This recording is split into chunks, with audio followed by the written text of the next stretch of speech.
बिस्मिल्लाहिर्रहमानिर्रहीम।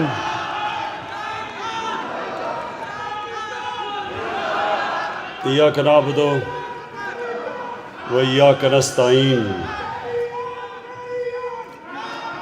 शुक्रिया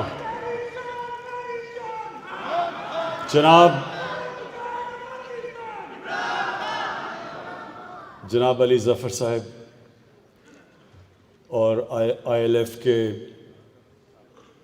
सारे पाकिस्तान से जो मेरे तहरीक इंसाफ के वकील आए हुए हैं, मैं आप सबको खुशामदीद कहता हूँ और इस शानदार इस्तकबाल का आपका शुक्रिया अदा करता हूँ।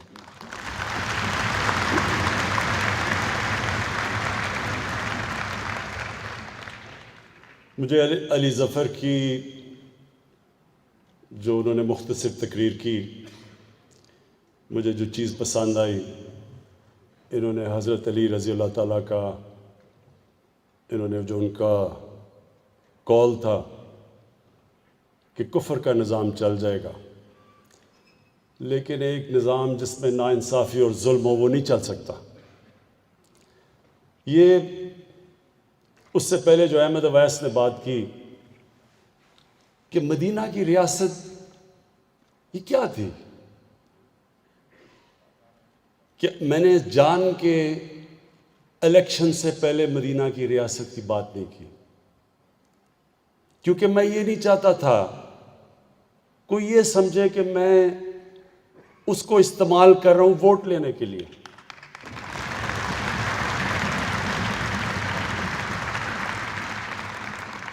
लेकिन जब हमारी गवर्नमेंट आई तो मैं हर वक्त लोगों को बताता हूं कि जब तक हम उस विजन की तरफ नहीं जाएंगे, वो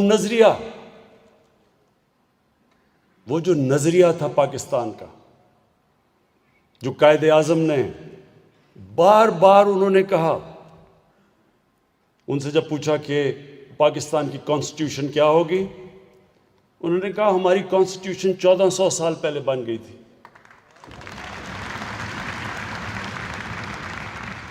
और इलामा इकबाल को जितना आप पढ़ें तो वो एक ही चीज़ कहते थे। इलामा इकबाल ये कहते थे कि जो मुसलमान माशरा था वो जब भी उठा है तो वो उन उसूलों की तरफ गया जो मदीना की रियासत के असूल थे। तो ILF, आप वो लोग हैं जिनके ऊपर बहुत बड़ी जिम्मेदारी है, क्योंकि जो मदीना की रियासत का जो बेसिस था वो कानून की बालादस्ती थी। यानी कोई इंसान कानून के ऊपर नहीं था। जब नबी सल्लल्लाहु अलैहि वसल्लम से पूछा किसी ने कि जी वो कुरैश की खातून है, उसने चोरी की तो उसको माफ कर दें, तो उन्होंने तब कहा कि मेरी बेटी भी अगर चोरी करे उसको भी सजा मिलेगी। कोई कानून से ऊपर नहीं था।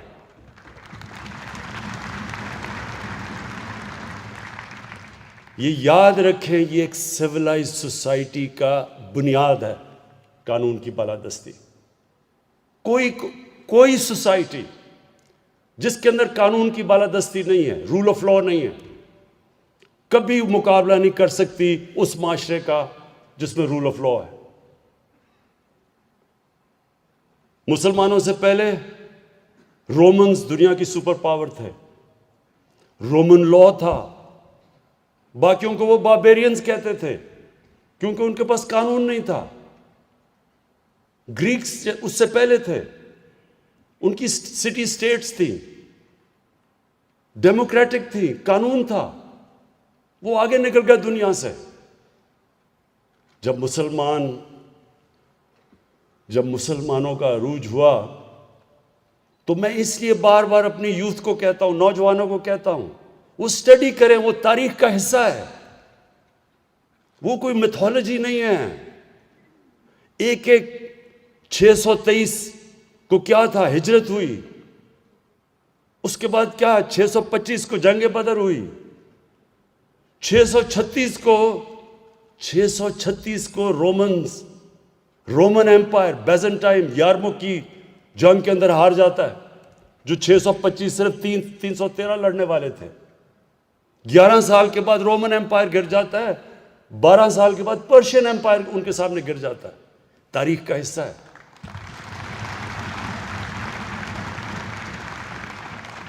तो क्या वो कदम उठाए हमारे नबी सल्लल्लाहु अलैहि वसल्लम ने, जिससे ये इतना बड़ा दुनिया की तारीख का इनकलाब आया। ये हमें स्टडी करना चाहिए। मैंने ये अपने हायर एजुकेशन को कहा है कि हमारी यूनिवर्सिटीज़ के अंदर पीएचडी स्कॉलरशिप दें, बताएं, हमारे नौजवान स्टडी करें, क्योंकि ये तारीख का हिस्सा है। क्या था वो इनकलाब, कैसे वो अरब जिनको पूछता कोई नहीं था, दो सुपर पावर्स थी, एक तरफ पर्शियन एम्पायर, दूसरी तरफ रोमन एम्पायर, वो क्या चीज़ उन्होंने की कि दुनिया की तारीख बदल गई। और ऐसा सारे साइंसदान मुसलमान सबसे अजीम दुनिया की कौम बन गई। तो ये बड़ा ज़रूरी है। इसलिए ILF, इसलिए अल्लाह कुरान में कहता है कि नबी सल्लल्लाहु अलैहि वसल्लम की ज़िंदगी से सीखो, उनकी सुन्नत पे चलो। उनकी सुन्नत पे जो इंसान चलेगा वो बड़ा इंसान बन जाएगा, क्योंकि उनसे बड़ा इंसान कभी आया ही नहीं है दुनिया में, ना आ सकता है।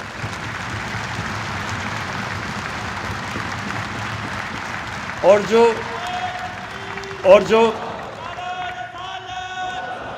जो एक मिनट सुनो, और जो मदीना की रियासत थी, जो भी मुल्क उन उसूलों पे अमल करेगा वो ऊपर उठ जाएगा। इसलिए अल्लाह हमें कहते हैं कि उनके रास्ते पे चलो, उनसे सीखो, क्योंकि उनसे बड़ा रोल मॉडल कोई नहीं था। तो इसलिए हमें उसको स्टडी करना चाहिए। और उसमें जो नंबर 1 चीज़ हमें नज़र आती है, कानून की बालादस्ती। और इसलिए ये बड़ा इंपॉर्टेंट टाइम है पाकिस्तान में। ये आप सबको समझना चाहिए कि ये एक पाकिस्तान में फैसला कुन वक्त है। ये जो सारे बेरोजगार सियासतदान इकट्ठे हो गए हैं,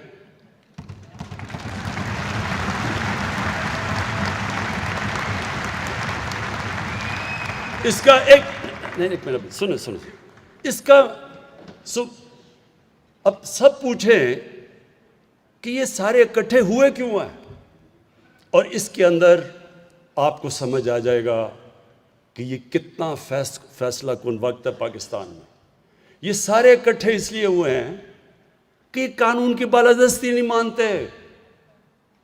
ये कह रहे हैं असल में कि हम कानून से ऊपर हैं, हम जवाबदेह नहीं हैं।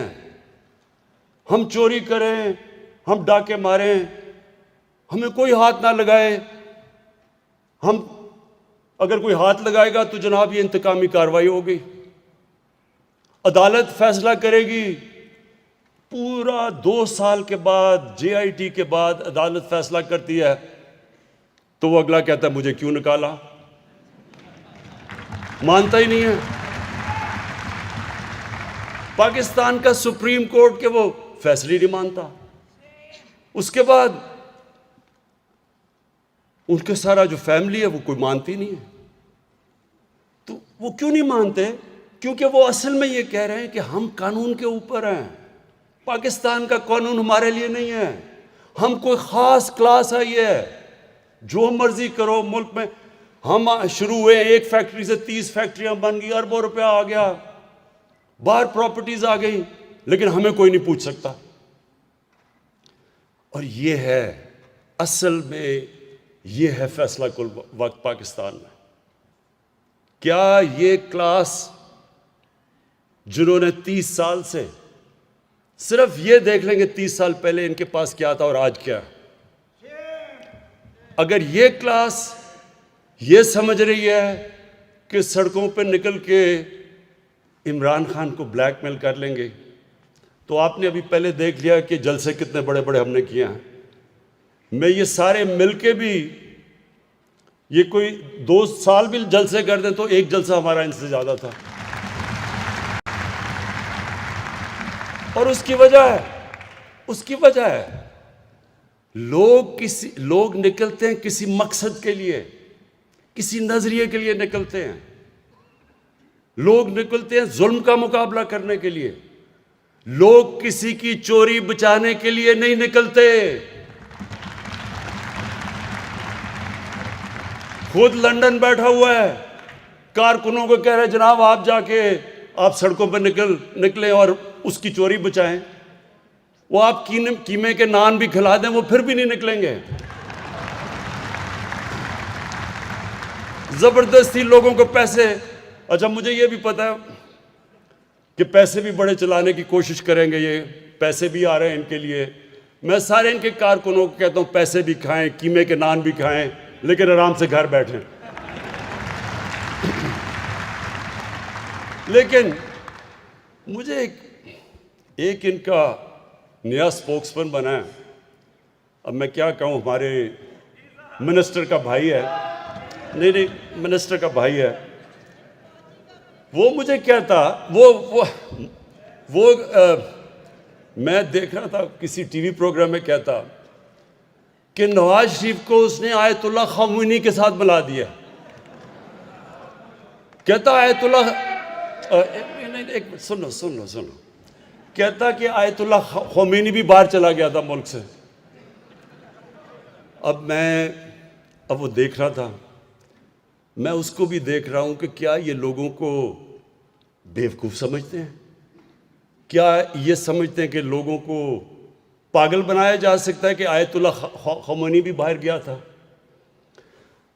आयतुल्लाह ख़ामेनी को बाहर ज़बरदस्ती बंदूक की नोक पे भेजा गया था। यहां मिन्नतें कर करके बीमारियां हो गई, 6 बीमारियां हो गई, 12 बीमारियां हो गई।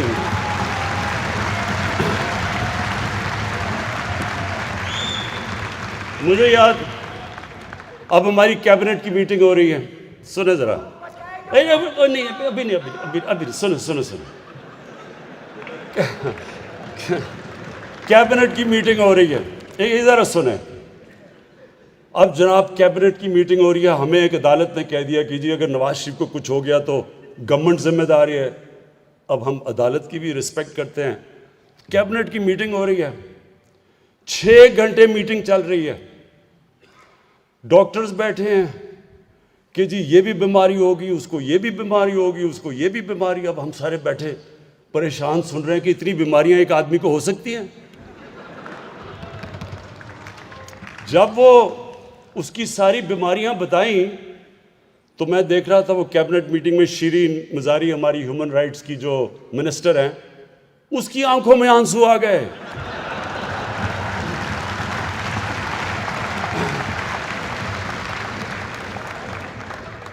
अब जो भी शीरीन को जानती हैं, अगर शीरीन मज़ारी की आंखों में आंसू आ गए तो सोचें कि किस तरह की बीमारियां हमें बताई गई थी।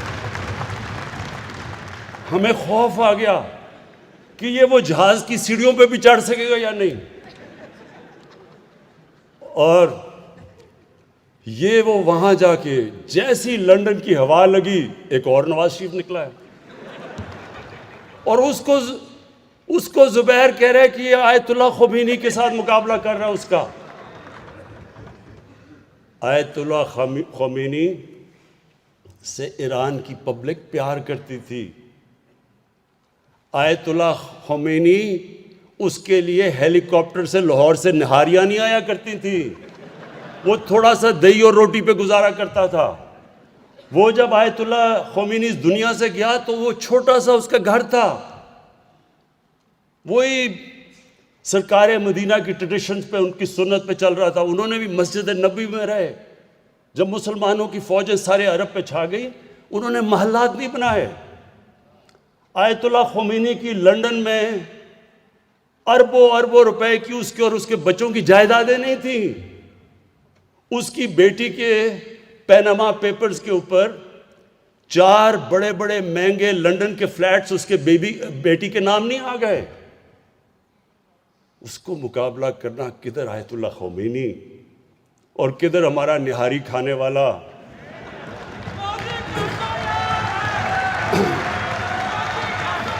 लेकिन सुनो, लेकिन फिर जरा सुन ले। मैंने जब इसके साथ वो जो सारे अभी बेरोजगारों की मैं लाइन देख रहा था, तो उनको, और जब इनके भी सारे लोगों को देखता हूँ तो मैं सोचता हूँ कि क्या उनको कोई शर्म नहीं आती कि उनके लीडर ने इतना मुल्क का पैसा चोरी करके बाहर ले गया? कोई शर्म नहीं आती आपको कि पहले लोग गुर्बत कितनी है हमारे मुल्क में? एक 3 दफ़ा प्राइम मिनिस्टर,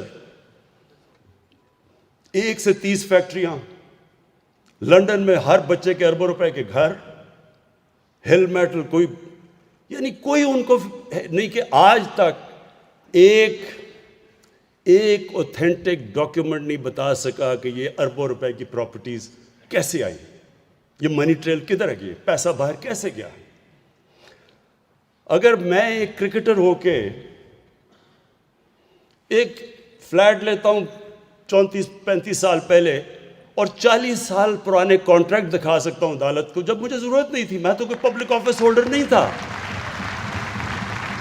मैं तो कोई वजीर नहीं था, मैं तो कोई वजीर आला नहीं था, मैं तो क्रिकेट खेलता था, इंटरनेशनल क्रिकेटर था। उसके बावजूद अदालत के अंदर मैंने जो उन्होंने मेरे से डॉक्यूमेंट्स मांगी, 40 साल पुराने कॉन्ट्रैक्ट्स दिखाए उनको। तो जो 3 दफा मुल्क का प्राइम मिनिस्टर एक डॉक्यूमेंट ना दिखा सके, तो इनके जो लोग हैं सारे, क्या उनको कोई शर्म नहीं आती कि गरीब मुल्क से पैसा लेके बाहर ले गया?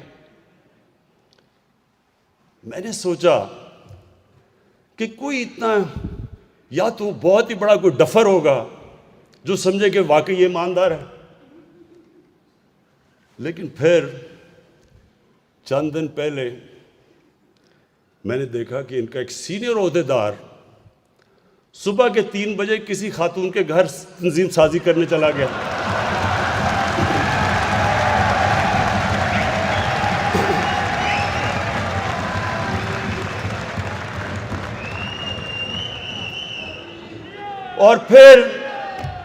और बड़ा हैरान हुआ कि उस खातून के भाइयों ने मारा क्यों उसको। तो फिर मैंने सोचा कि वाकई इनकी पार्टी में ऐसे लोग हैं जो वाकई समझेंगे कि वो ईमानदारी से पैसा बाहर लेके गया। देखें, मेरे ILF के बाशऊर लोग, आप सब बाशऊर हैं, आप कानून जानते हैं, आप इस मुल्क की फ्यूचर हैं।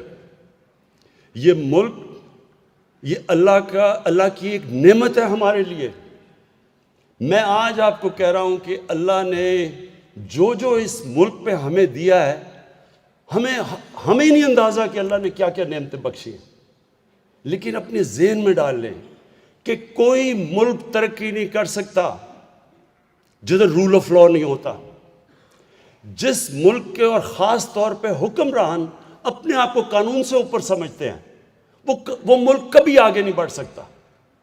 स्विट्जरलैंड है, अमीर तरीन दुनिया का मुल्क है, कुछ भी नहीं है उस स्विट्जरलैंड के पास।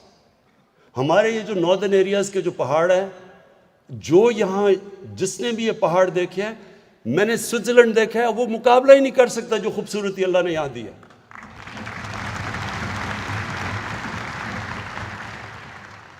जो ज़रख़े ज़मीन दी है, जो हमारी वैरायटी दी है, यानी अल्लाह ने क्या चीज़ नहीं दी इस मुल्क को। लेकिन ये जहन में डाल लें कि कभी भी कोई मुल्क, जब उसके हुक्मरान अपने आप को कानून से ऊपर समझते हैं और जब वो करप्शन पे लग जाते हैं, कोई मुल्क तरक्की नहीं करता। दुनिया में वसाइल में अमीर तरीन मुल्क हैं, हमारे से भी ज़्यादा वसाइल है, लेकिन हमारे से ज़्यादा गुर्बत है, क्योंकि वहाँ भी ऐसे लोग बैठे हुए हैं हुक्मरान जो मुल्क का पैसा चोरी करके बाहर ले जाते हैं। आज ये आपको समझना है कि दुनिया से हो क्या रहा है। हम अकेले नहीं हैं जो पाकिस्तान में, जिधर हमारी रिसोर्सेज चोरी करके बाहर जा रही हैं। दुनिया में गरीब, ये अभी रिपोर्ट आई है कि दुनिया में जो गरीब मुल्क हैं उनसे हर साल 1000 अरब डॉलर चोरी होके जाता है। मगरबी ममालिक में, लंदन में, बड़े बड़े फ्लैट्स में, ऑफशोर अकाउंट्स में हर साल 1000 अरब डॉलर गरीब मुल्कों से अमीर मुल्कों पे जा रहा है। इसलिए तो आप देख रहे हैं किश्तियों में लोग कोशिश कर रहे हैं यूरोप जाने के लिए, मर रहे हैं, डूब रहे हैं इमिग्रेंट्स जो हैं, क्योंकि वो जाना चाहते हैं उधर, क्योंकि उनके मुल्क खोखले कर देते हैं। यही जो एलीट है ये चोरी करके मुल्कों को खोखला कर देती है। पैसा जब यहां से बाहर चला जाए तो नौकरियां तो बाहर मिलेंगी, या स्कूलों में और अस्पतालों में पैसा कैसे खर्च होगा जब जो भी सरबराह वो अपना चेकअप भी मुल्क से बाहर करवाए हॉस्पिटल्स में, तो यहां हॉस्पिटल कैसे ठीक होंगे? पैसा तो बाहर जाके खर्च कर रहा है। तो ये बड़ा इंपॉर्टेंट है आपके लिए समझना। ये जो इस वक्त जंग हो रही है ये फैसला कौन जंग है।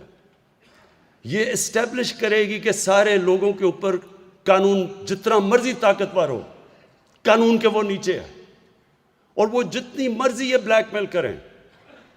ये मैं आज आपको बता दूं कि जिस दिन जब मुशर्रफ ने किया था, वो प्रेशर में आके वकला मूवमेंट चली थी जिसमें हमने सबने शिरकत की, मकसद तो उसका कुछ और था। हम तो आज़ाद अदलिया चाह रहे थे और शुक्र है आज पाकिस्तान की अदलिया आज़ाद है। लेकिन उस प्रेशर में जनरल मुशर्रफ उस प्रेशर में आके एनआरओ दे गया दोनों को, और वो एनआरओज ने पिछले 10 साल में जो इस मुल्क के साथ किया है, इस मुल्क की जो इन्होंने माशियत तबाह की है, जो कर्जे चढ़ाए हैं, हमें आके कहते हैं कि जनाब आप जवाब दें। हमारे से पूछते हैं जब एक मुल्क, एक गवर्नमेंट जितना टैक्स इकट्ठा करती है साल में, उसका आधा टैक्स, उसका जो आधा पैसा है वो इनके लिए हुए कर्जों की किस्तों में चले जाते हैं, तो मुल्क आगे कैसे बढ़ सकता है?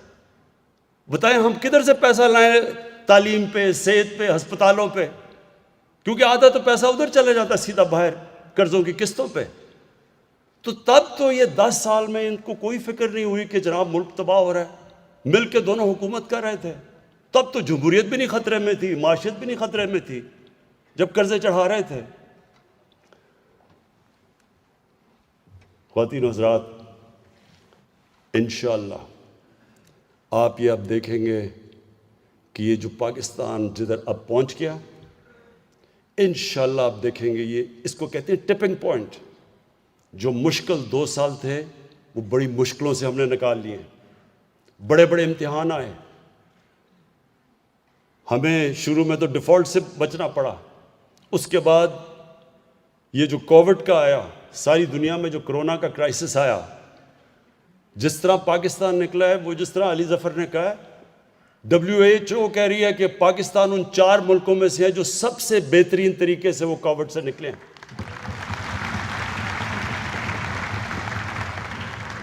उधर से निकले तो फिर ये जो डाकुओं की कोलिशन है, इन्होंने कोशिश की हमें फैटिफ के कानून के ऊपर फंसाने की। उन्होंने कहा अगर आप फैटिफ पे अगर मैं ब्लैक लिस्ट हो जाते हैं तो पाकिस्तान के ऊपर सैंक्शंस लग जाएंगी, तो माशियत तो तबाह हो जाएगी। तो फैटिफ को ब्लैकमेल उससे किया हमें एनआरओ लेने के लिए। एनआरओ कहते जी अच्छा मुनाफिकत देखें, हम कोई एनआरओ नहीं मांग रहे।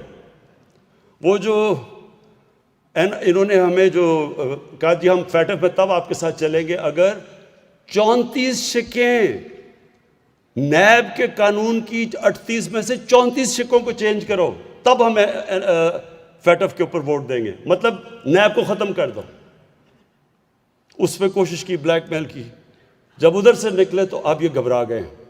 घबराए इसलिए हैं कि पाकिस्तान इस वक्त ऊपर जा रहा है। इस महीने आप हैरान होंगे साहब कि सारी दुनिया में इस वक्त मुश्किल हालात है। पाकिस्तान में जो सीमेंट की सेल हुई है पिछले महीने, वो पाकिस्तान की तारीख में सबसे ज़्यादा हुई है। जो पिछले महीने मोटरसाइकिलों की जो मोटरसाइकिल की सेल हुई है पाकिस्तान में, वो भी रिकॉर्ड सेल हुई है 1 महीने में। इसका मतलब कि मुल्क आगे निकल रहा है। इसका मतलब कि हम अब वो बुरे बुरहान से निकल रहे हैं। इसलिए भी इनको मुश्किल पड़ी हुई है कि जल्दी जल्दी से तब्दीली ले, गवर्नमेंट चेंज करो। देखें, और ये जो एक आखिर में मैं 2 पॉइंट्स कहना चाहता हूँ। इन्होंने ये जो बात की, जो पाकिस्तानी फ़ौज के ऊपर उन्होंने जो हमले किए हैं और जो ज़बान इस्तेमाल की है, मैं सिर्फ एक चीज कहना चाहता हूं कि अगर कोई भी एक इस वक्त अगर हिंदुस्तान का एजेंडा कोई भी लेके फिर रहा है तो वो ये लेके फिर रहे हैं। पूरा पाकिस्तानी फौज के जो ये ज़ुबान इस्तेमाल कर रहे हैं, ये वही एजेंडा है जो फैटफ का एजेंडा है, जो हिंदुस्तान पूरी कोशिश कर रहा है पाकिस्तान को ब्लैकलिस्ट करने में।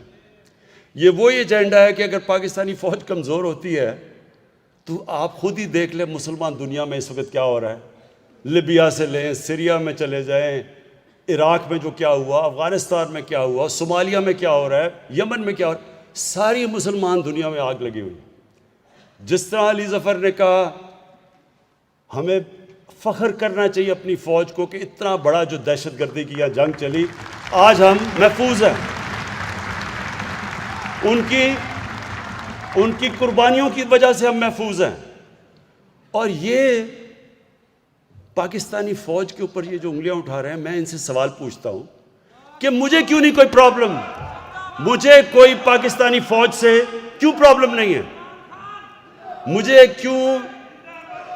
क्यों हर जगह पाकिस्तान की फ़ौज खड़ी है, पाकिस्तानी गवर्नमेंट के साथ, हर एजेंडा के साथ खड़ी है, हमें क्यों नहीं प्रॉब्लम? कौन सा मेरा मंशूर है जिसके पीछे हमारी फ़ौज ने मदद नहीं की, बल्कि उधर जिधर फ़ौज नहीं भी करती, मसलन कोरोना में उन्होंने हमारी मदद की, फ़ौज का तो काम नहीं था। हाँ, कराची में मदद की, जिधर बड़ा बचाया, जो नालों के अंदर उन्होंने फ़ौज की वजह से सफाई की, बच गया कराची। एक मिनट सुने प्लीज़ सुन लें। तो मैं ज़रा आज को बताना चाहता हूँ कि इनका मसला क्या और मुझे क्यों नहीं कोई मसला। ये आपने सबने समझना है कि ये इशू है क्या। इशू ये है कि अगर आज इमरान खान पैसा बनाना शुरू कर दे और अगर मैं यहाँ से पैसा चोरी कर करके बाहर मनी लॉन्ड्रिंग शुरू कर दूँ, तो सबसे पहले हमारी ISI को पता चलेगा। क्यों पता चलेगा? क्योंकि ISI एक दुनिया की टॉप एजेंसी है, मानते हैं उसको।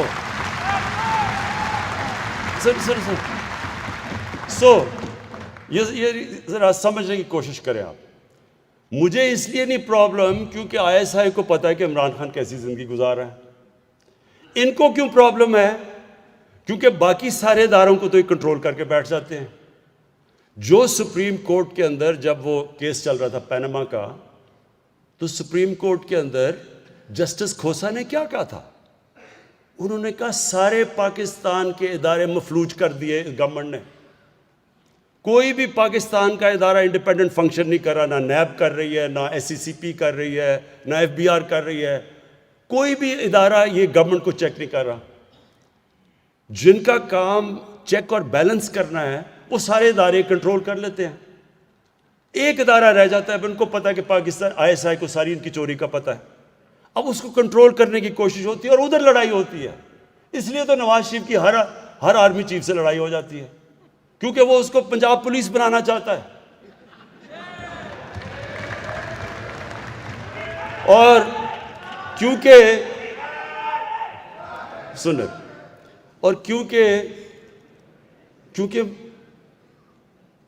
फौज को पता है, जब उनको पता चल जाता है वो जाके चुप करके बताते हैं इनको कि देखें जी आपने इधर इतनी कमीशन ले ली, उधर इतना पैसा बना लिया।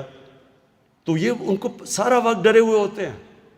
तो जब नवाज शरीफ ने कहा ना कि जी वो मुझे एक ISI के जनरल ज़हीरुल इस्लाम ने कहा कि इस्तीफ़ा दो, क्यों उसने कहा और तुमने क्यों चुप करके सुन लिया? क्योंकि ज़हीरुल इस्लाम को पता था तुमने कितना पैसा चोरी किया हुआ है। और तो इसलिए आप समझ जाएं कि इसका मसला कोई डेमोक्रेसी नहीं है। डेमोक्रेसी तो मैं हूं, पाकिस्तान की सबसे ज़्यादा वोट लेके आया हूं, पाकिस्तान की तारीख में 5 हलकों से जीता हूं। और ये जो कहते हैं कि इलेक्शन में धांधली हुई, ज़रा कोई इलेक्शन का रिकॉर्ड तो देख ले 2013 का और 2018 का। सिर्फ रिकॉर्ड उठा के देख लें। 2013 में 140 तकरीबन पिटिशंस थी जिन्होंने इलेक्शन को क्वेश्चन किया 2013 में नेशनल असेंबली में, और 2018 में 90 थी, और 90 में से आधी तहरीक इंसाफ की थी। तो अगर पिटिशंस भी आधी आई, 50% कम आई हैं, उनमें से आधे पीटीआई थी। तहरीक इंसाफ कई जगह 50 वोट से हारी है, कई जगह 100 वोट से हारी है। तो अगर धांधली होती तो कम से कम हमें कोई कोलिशन की तो ज़रूरत ना पड़ती अब तक। पॉइंट मैं ये कह रहा हूँ कि हम पहले दिन से तैयार थे कि खोल दो इलेक्शन। इन्होंने तो 4 महीने हल्के कहे थे, 1 साल लगाया खोलने में, वो भी धरना देना पड़ा। तो हम तो पहले दिन, क्योंकि हमें पता है हमने धांधली नहीं की। तो मसला क्या है? मसला इनका ये है कि इन्होंने पूरी तरह अदलिया को भी बुरा भला, फौज को बुरा भला, गवर्नमेंट को बुरा भला, सिर्फ 1 पॉइंट एजेंडा है कि किसी तरह हम इनकी, क्योंकि ये कोई ख़ास कौम निकली है, चोरी भी कर दें तो इनको कुछ नहीं कहना, किसी तरह इनको एनआरओ मिल जाए। ये आज आपके सामने सबके मैं कह रहा हूँ, जिस दिन इनको एनआरओ मिला, ये अपने जहन में डाल लें, ये पाकिस्तान की तबाही होगी। पाकिस्तान इसके बाद नीचे जाएगा, पाकिस्तान में कानून की बालादस्ती ख़त्म हो जाएगी। अगर इनको एनआरओ देना है तो बेचारे गरीब लोग जो जेलों में घुसे हुए हैं, उनका क्या कसूर है? उनकी तो लाखों की चोरों में बेचारे वो जेलों में पड़े हुए हैं, और ये अरबों की चोरी वाले कह रहे हैं जी हमें माफ़ कर दो। तो आखिर में मैं उनको भी पैगाम देना चाहता हूँ कि आपने जो मर्जी करना है, जितने मर्जी जलसे करने हैं, जिधर आपने कानून तोड़ा, मैं आपको आज वाजे कर रहा हूं कि मैं सीधा आप जेल में जाएंगे, और वो जेल में नहीं, अब वीआईपी जेल में नहीं जाएंगे, अब जाएंगे जिधर आम बेचारा गरीब आदमी, गरीब जिधर मुजरिम जाता है। और आप सबके लिए मेरे आईएलएफ के दोस्तों, मैं आपको आखिरी 3 चीजें कहता हूं। 1, सुन लें। नंबर 1, इंशाअल्लाह सारे मैं वकीलों को हेल्थ कार्ड दिलवाऊंगा।